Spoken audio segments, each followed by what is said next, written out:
ဒီဟင်းနည်းနည်းစားစားဒီဟင်းမကြိုက်ဘူးဆိုပြီးပါစားဖျားနဲ့မေမေတို့စိတ်ခုန်ဖူးကြလား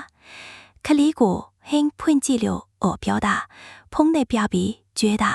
ဒါမှမဟုတ်မစားရင်မေမေစိတ်ဆိုးမယ်လို့ချိန်ချောက်တာဟာ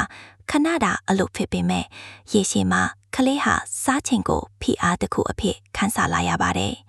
ဒီတော့ဘာလို့မလဲနီလာလေးတစ်ခုရှိပါလေ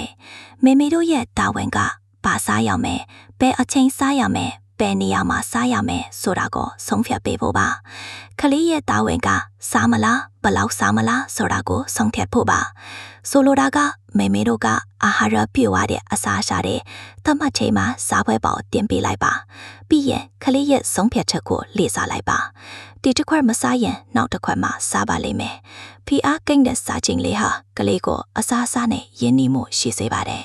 နေ့စဉ်9မိနစ်စာကျမတို့နဲ့အတူလေ့လာပြီးကျန်းမာပျော်ရွှင်တဲ့မိသားစုဘဝလေးတည်ဆောက်ကြရအောင်